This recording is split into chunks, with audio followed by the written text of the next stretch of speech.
परवरदिगार आलम अपनी किताब में इस आये करीमा में साहिबान अक़ल साहिबान लुब का ज़िक्र कर रहा है कि हमने ज़मीन और आसमानों में अपनी अलामतें अपनी निशानियाँ छुपा के रखी हैं और इन निशानियों में गौर व फ़िक्र वो करते हैं जो उलिल अलबाब हैं। अरबी में लुब बोलते हैं मगज़ को।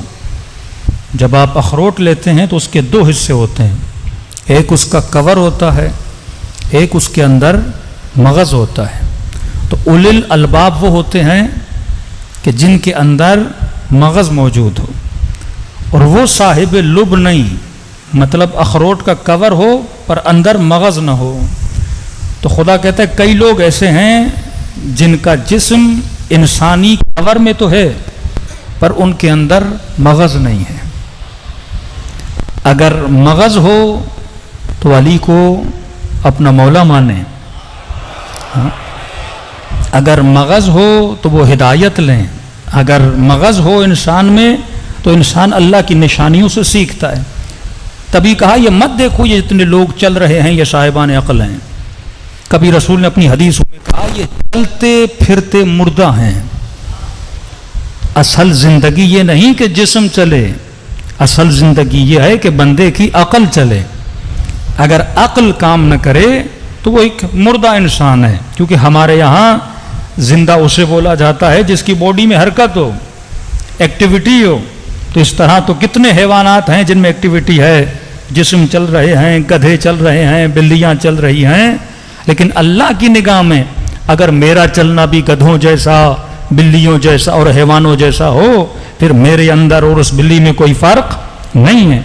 इंसान तब बनता है जो अपने मगज़ से क्या करता है, काम लेता है। अगर मगज़ से काम न ले, तभी फरमाया अल्लाह की सबसे बड़ी नेमत अगर किसी बंदे के लिए कोई चीज़ हो सकती है वो क्या है, अक़ल है। अमाल का दारो मदार, मीज़ान इलाही जिस पर अल्लाह आमाल को तोलेगा वो आमाल अक़ल की बुनियाद पर तोले जाएंगे।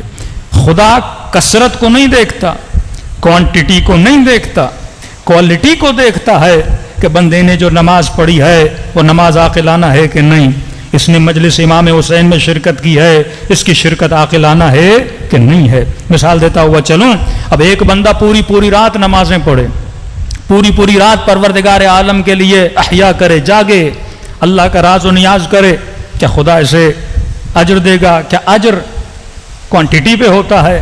कहते हैं एक बनी इसराइल का आबिद था, दिन रात इबादतें करता था।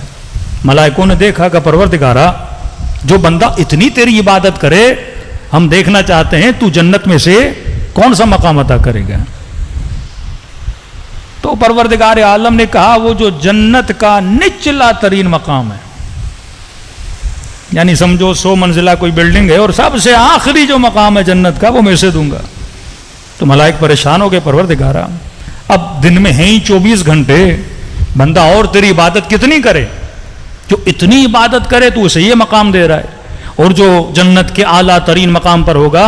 कि फरमाया हर चीज़ का सैयद है, सैयदुल अय्याम, महीनों का सैयद, दिनों का सैयद, मर्दों का सैयद, औरतों में सैयद, मोहब्बतों में सैयद, आमाल में सैयद। फरमाया रसूल आमाल का सैयद कौन है? फरमाया आमाल का सैयद यानी सैयदुल आमाल मोहब्बत मोहम्मद और आले मोहम्मद है। सैयदुल अय्याम कौन है? फरमाया सैयदुल अय्याम ईद गदीर का दिन है। औरतों की सैयद कौन है? सैयदतुन निसाइल आलमीन है।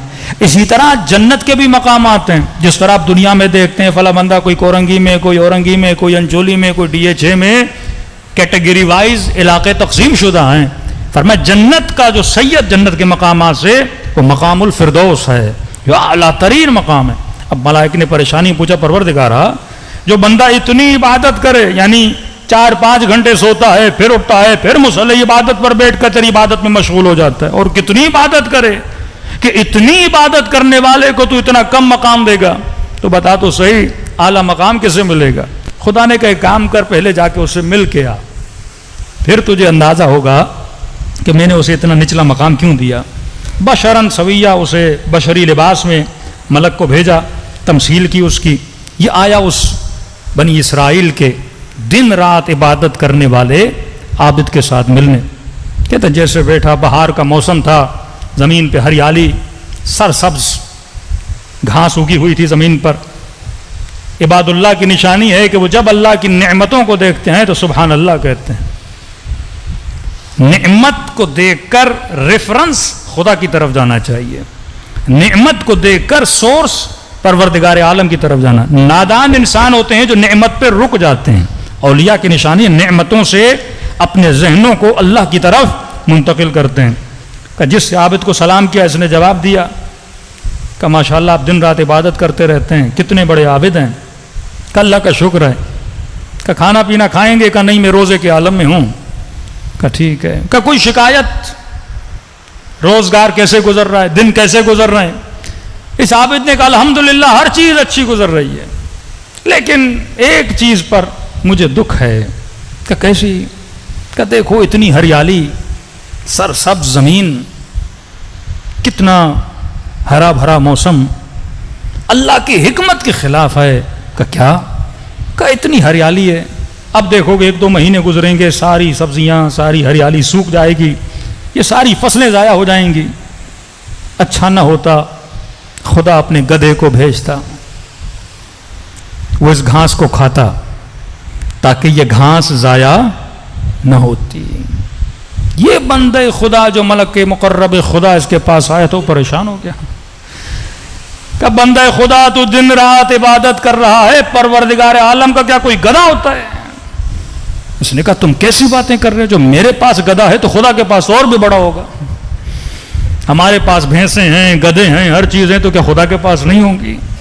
اس نے دیکھا کہ اس بندے کی توحید ہی کمزور ہے، اس کے پاس معرفت پروردگار عالم ہے ہی نہیں، اس کے سجدے ٹکر سے زیادہ کوئی اہمیت نہیں رکھتے، اس کا ذکر لقلق زبان سے زیادہ کوئی اہمیت نہیں رکھتا.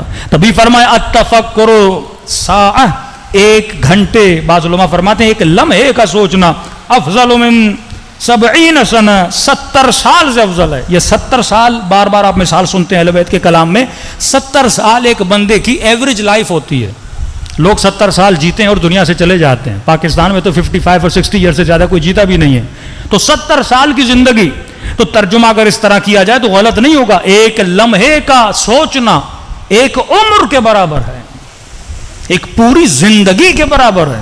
کیونکہ اگر بغیر فکر کے زندگی دی جائے، زندگی جی جائے، اس زندگی کا کوئی فائدہ نہیں ہے. تبھی کہا خدا اگر اعمال کی سزا اور جزا دیتا ہے تو اللہ کا جو ترازو ہے، جس بنیاد پر میری نمازوں کو، میری مجلسوں کو، میرے اعمال کو تولا جائے گا، وہ کس بنیاد پہ تولا جائے گا؟ آپ کی عقل کی بنیاد پہ تولا جائے گا. جس کی عقل جتنی زیادہ اس کا اجر اتنا زیادہ.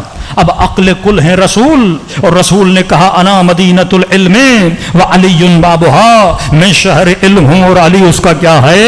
دروازہ ہے. تو جو جتنا علی اور آل علی سے قریب ہوگا اس کی عقل اتنی زیادہ ہو جائے گی. تو مجلسوں میں آنے کا ایک مقصد یہ بھی بنا کہ ہم مجلسوں میں آ کر اپنی عقل کے پیالے کو بھرتے ہیں تاکہ خدا محمد اور آل محمد کے صدقے میں ہماری عقل کو کیا کرے؟